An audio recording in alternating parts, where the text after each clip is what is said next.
साथियों नमस्कार। Advocate Narendra Joshi YouTube channel और फेसबुक पेज पर आपका हार्दिक स्वागत है। साथियों, आज हम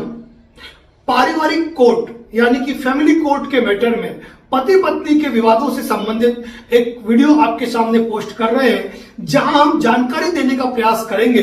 कि पति पत्नी के विवादों के अंदर कौन कौन से मुद्दे उठते हैं और उन मुद्दों का निस्तारण किस प्रकार से किया जा सकता है। जब भी पति पत्नी के बीच कोई विवाद बढ़ जाता है और उन विवादों का सुलटारा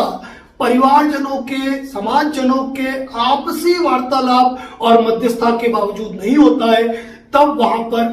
वह लोग रुख करते हैं कोर्ट की तरफ, पुलिस स्टेशन की तरफ। जनरली महिलाओं द्वारा, पत्नी द्वारा पति और उसके परिवारजन के विरुद्ध 498A यानी कि दहेज उत्पीड़न का प्रकरण दर्ज कराया जाता है। इसके साथ ही उनकी ओर से अपने पति के विरुद्ध अपने और बच्चों के भरण पोषण, शिक्षा, रखरखाव के खर्चों के लिए 125 CRPC के अंतर्गत फैमिली कोर्ट में केस फाइल किया जाता है। वहीं पर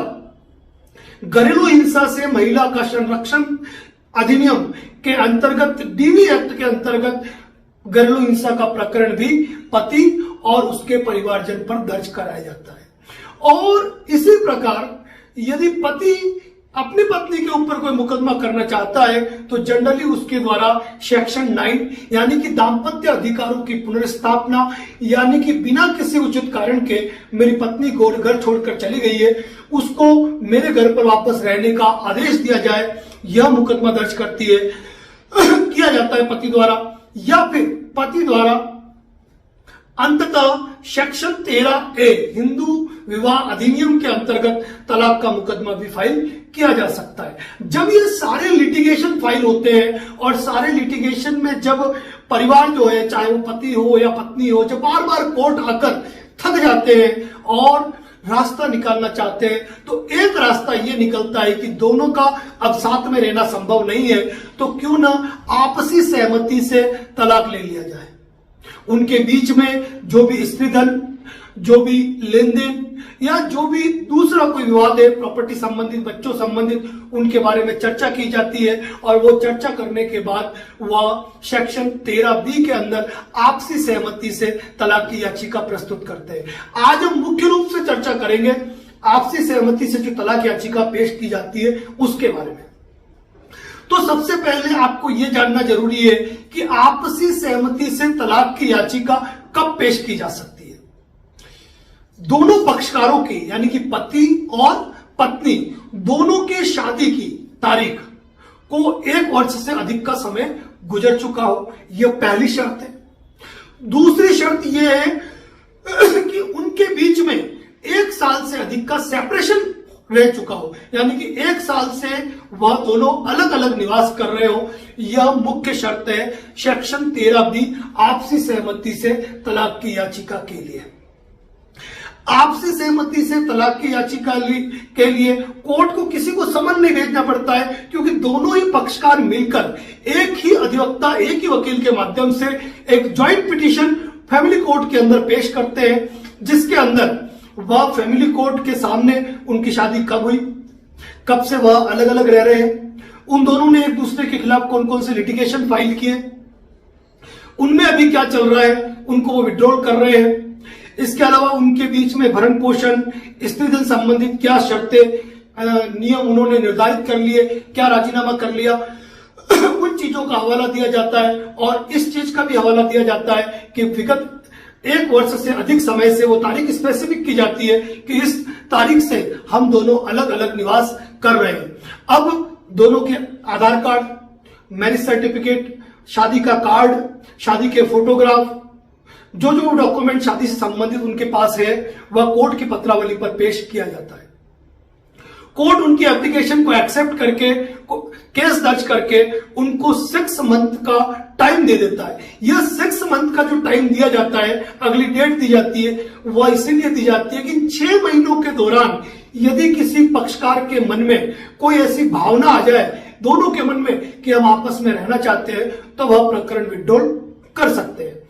अन्यथा 6 महीने के पीरियड के बाद जब वो कोर्ट में अपीयर होते हैं, तो कोर्ट में अपीयर होने के बाद उनकी तरफ से साक्ष्य पत्र पेश होता है, उनके बयान कोर्ट दर्ज करती है और बयान दर्ज करके फिर आदेश जारी करती है और आदेश जारी करते हुए अपना निर्णय और आदेश पारित करते हुए विवाह विच्छेद की यानी कि डाइवोर्स की डिक्री कोर्ट पारित कर देती है।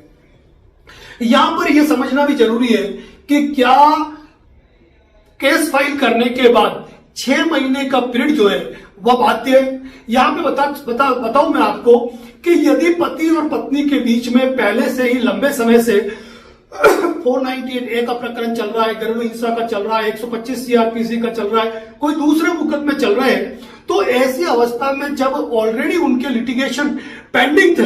तो ऐसी अवस्था में उनके 6 महीने के जो उनको कूलिंग पीरियड दिया हुआ है उसको माननीय न्यायालय द्वारा वेव किया जा सकता है, माफ किया जा सकता है। उसके लिए केस एडमिट होने के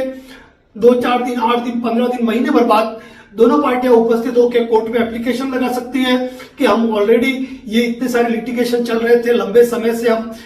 इस मामले से गुजर रहे थे और अब 6 महीना निकालना हमारे लिए काफी मुश्किल है, तो कृपया हमारी पत्रावली को रिकॉर्ड पे बुलाया जाकर हमारे बयान दर्ज करा के हमें डाइवोर्स की डिक्री दी जाए और हमारे जो 6 महीने का पीरियड है उसको वेव किया जाए। कोर्ट आपके एप्लीकेशन को कंसिडर करके पत्रावली तलब करते हुए, आपके बयान कराते हुए 6 महीने से पहले भी आपके डाइवोर्स की डिक्री को ग्रांट, आपको डाइवोर्स ग्रांट कर सकता है। तो कुल मिलाकर जो सारे केसेस है, चाहे वो 498 हो, घरेलू हिंसा हो, भरण पोषण हो, यानी कि आप अगर 13B का दावा पेश करते हैं तो उससे उस समय आप पुराने जो सारे केस चल रहे हैं उनको आप विड्रॉल कर सकते हैं। अब बात रही ये तो आपसी सहमति के आधार पर तलाक लेने की, लेकिन जहां पर एक पक्षकार तलाक लेना चाहता है, दूसरा पक्षकार तलाक नहीं लेना चाहता है, वहां इस तरह का तरीका नहीं है, वहां प्रोसीजर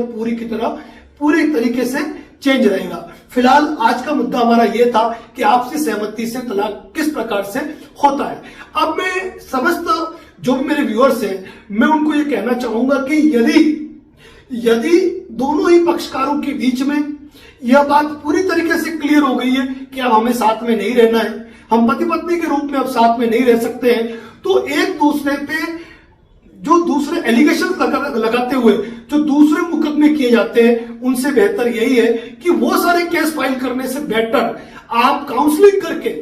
आपस में काउंसलिंग करके परिवार समाजजनों को बिठा के, जो काउंसलर हो उनको बैठाकर आप राय निकालिए, हल निकालिए और सेक्शन 13B के अंदर म्यूचुअल कंसेंट से यदि आप डाइवोर्स लेते हैं तो आपको कोर्ट में प्रत्येक तारीख पर उपस्थित होना और हरेस होने की आवश्यकता नहीं पड़ेगी। कुल मिलाकर आप जब पूरी तरीके से क्लियर है कि यह वैवाहिक जीवन आगे नहीं बढ़ सकता है, दाम्पत्य पूरी तरीके से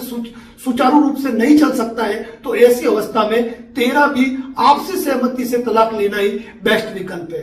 कानून से जुड़े प्रत्येक मुद्दे पर हमारे फेसबुक पेज और यूट्यूब चैनल पर इसी प्रकार की पोस्ट की जाती है। यदि आप हमारे चैनल पर नए हैं तो चैनल को लाइक, चैनल को सब्सक्राइब और शेयर जरूर करें, और सबसे बड़ी बात ये कहूंगा कि फेसबुक पर देख रहे हैं तो हमें फॉलो जरूर करें। थैंक्स।